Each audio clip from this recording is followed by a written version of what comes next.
Agora, olha só, por falar em alusão, Sim. isso para mim é tudo muito sério, porque as pessoas fazem isso ganhar uma importância que isso não tem, nunca teve, não deveria ter jamais. Mas a alma brasileira ficou vinculada a essa necessidade de transformar o futebol na sua afirmação de significado coletivo. Parece que nós somos um país que existe prioritariamente para jogar futebol e fazer carnaval. Esse é o sentido de ser da nossa alma. Então, no dia que a Alemanha fizer um carnaval melhor do que o da Sapucaí, vai ter gente se matando. Porque é outra coisa. No dia que as bundas mais bonitas do mundo não estiverem mais, não no litoral brasileiro, mas no litoral português, o francês, seja lá onde for, vai ser um outro desfalque para a alma nacional também. E o futebol, já é bom todo mundo se preparar, porque a continuar como está, nós somos mais um time de medíocres, bem treinados, bem remunerados, aplicados e bons garotos que aprenderam disciplinas de atletismo no que fazem, mas do ponto de vista do esporte da ginga, do ponto de vista do Pelé arquetípico, o futebol brasileiro virou um desastre. A ter o Pelé arquetípico como referência, o futebol brasileiro acabou na Copa de 82. Até ali a gente jogava futebol brasileiro. Dali para frente a gente foi jogando outras coisas, cada vez mais distantes do nosso molejo. Mas para onde é que eu quero chegar? Depois de fazer esse preâmbulo de significados, importâncias, sentidos de natureza religiosa, que as pessoas sem perceberem carregam no coração em relação à gravidade que atribuem, às importâncias que projetam sobre futebol, por exemplo. É algo profundamente chocante ver o fanatismo e a posse, a possessão de significado que algo tão irrelevante acaba ganhando no coração de muita gente. Por exemplo, eu hoje falei ao Gabiru, assim que ele chegou daquele jeito. Sim, cabisbaixo. Cabisbaixo, dizendo que já durante o jogo 2 pessoas já tinham morrido, que o primo dele já tinha avisado que 2 tinham morrido durante o jogo. Aí ele foi, olha só como é que as pessoas até se matam, morrem. Eu digo, por causa disso. De dar importância à desimportância, como em quase tudo. Tem muito pouca gente morrendo pelo que é importante, ou por causa do que seja importante. A maioria está morrendo pela idiotice mesmo. Se mata por idiotice. Importâncias não realizam a morte.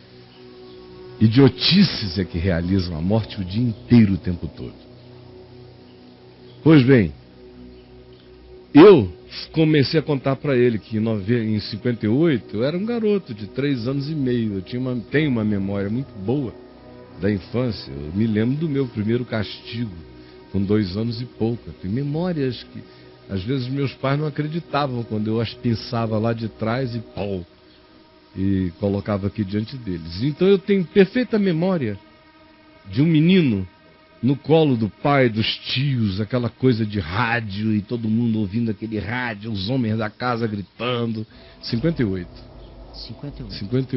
62 eu já era muito mais instruído do que uma criança normal de hoje, de 7, 8 anos de idade, em relação ao futebol, porque hoje eles têm milhões de alternativas de games, de diversão, tudo que eles não fazem mais é jogar bola. Eu só tinha árvore, futebol, peão e papagaio, pipa. E tudo tinha estação, e bola era a estação dela, era o ano inteiro.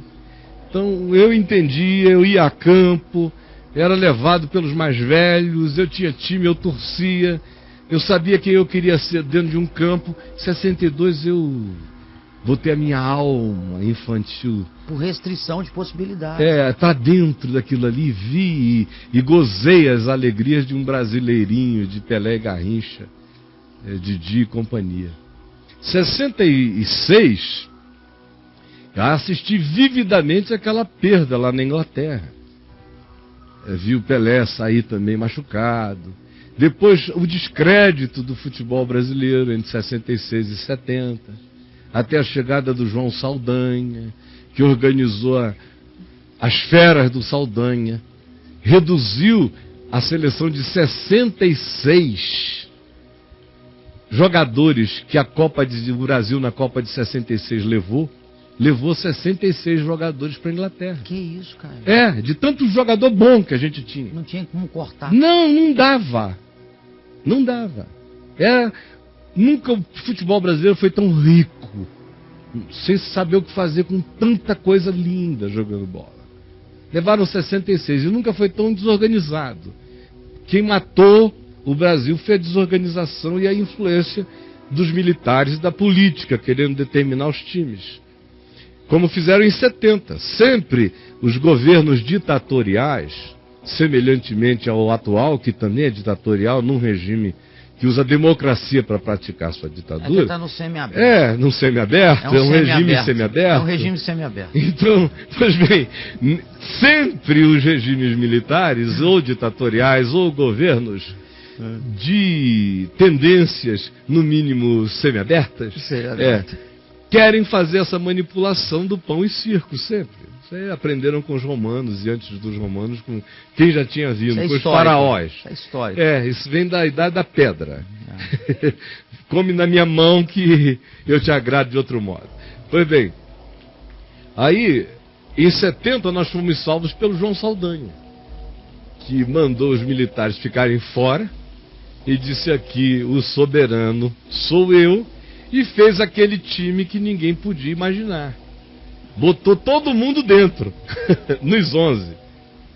Inclusive o Tostão, o Rivelino, que ficavam fora das maiores, de quase todas as escalações, porque onde tinha Gerson no meio de campo e Pelé como ponta de lança, o volante do time, o Tostão, coitado, ia entrar onde? Não cabe Tostão. O Rivelino aonde? Então, Tostão e Rivelino entraram nessa organização que o Saldanha fez, e fez a mais perfeita de todas. Linda, maravilhosa. E em 70 nós ganhamos. Dali para frente, houve um monte de desorganizações internas no país, até que 12 anos depois a gente chega em 82 com aquela seleção linda de Zico, Sócrates e companhia, Falcão. Jogaram um futebol maravilhoso. O Júnior me disse, numa festa na casa do Baltazar, lá no tempo que o Baltazar jogava no Flamengo, o Júnior e quase todos estavam lá, daquela seleção que faziam parte do Flamengo. O Flamengo deve ter dado uns 6 para aquela seleção. Zico, Júnior, Zinho e outros caras mais. Pois bem, Adílio estava lá e outros. Eles me falaram, a gente perdeu essa Copa por causa da nossa vaidade. O Júnior me disse, foi a vaidade que tirou essa Copa, porque time a gente tinha, nós sabíamos que nós éramos tão melhores do que todo mundo, que quando nós fomos passando, atropelando e fazendo graça e bailando sobre os outros times, subiu tanto a nossa cabeça que a gente foi jogar com a Itália de brincadeira. Aquela Copa era nossa. Quando a gente viu 3 bobeiras, basta levar a primeira que já vem a segunda e a terceira, porque uma bobeira chama outra bobeira ao fragor das suas catadupas. A Alemanha que eu diga. Que o diga. Então, de lá para cá, e ali em 82, eu tive uma lição. Mostre essas imagens aí, por favor. Vendo a Copa, em 82, eu vi, baixa só um pouquinho a imagem, o som lá, eu vi, depois daquela perda, um monte de gente queimando bandeira. Nós morávamos na Praia das Flechas, em Niterói, no Ingá, e eu via jovenzinhos abraçados com as bandeiras chorando. E o meu filho Davi, que sempre foi muito esportivo e apaixonado por futebol, caiu num pranto. Ele tinha 7, 8 anos, mas num pranto tão inconsolável. Ele foi ficando vermelho tomate. Ele é branquinho, russo, né? Sim, claro. Vermelho tomate, os olhos inchando, ele soluçava com uma dor horrível. E eu olhei para ele, expliquei para ele o que aquilo era e o que aquilo não era, e tomei uma decisão de que daquele dia em diante eu não iria contribuir mais de modo algum para esse tipo de transferência de expectativa idolátrica, para qualquer que seja o elemento ou o agente dessa concentração. E no Brasil, o futebol é um dos principais deles. A nossa tendência ao fanatismo em todas as áreas, por mais estranho que pareça, é tão grande que a gente só consegue enxergar isso melhor no futebol. Mas o religioso, imagina, se com a seleção e futebol a gente fica assim, imagina as entregas de alma que esse povo não faz em todos os outros níveis. E como isso se torna assim do tipo renascer até morrer, não é? Lembra quando houve aquela história lá da Renascer e as prisões, o pessoal lá surtou? Esse era o grito de guerra. Renascer até morrer. Isso é uma coisa, renascer até morrer é um ciclo espírita, praticamente. É. Volta e morre, volta e morre. Reencarnacionista. É, reencarnacionista, mas o pessoal está nessa. É muito fanatismo.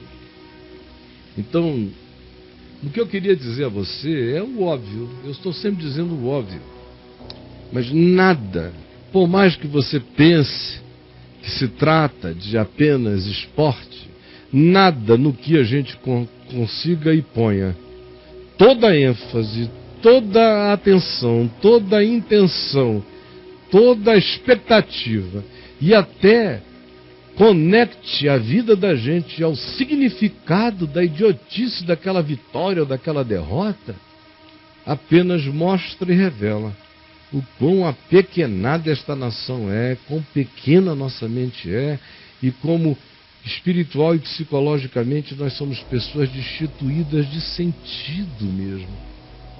É por isso que coisas tão pequenas se tornam os deuses da nossa alma, do nosso ser, dos apelos que vão tomando conta do nosso coração, aos quais, provocados por mídias diversas, as pessoas vão se entregando em paixões alucinadas, que não vale a pena de modo algum.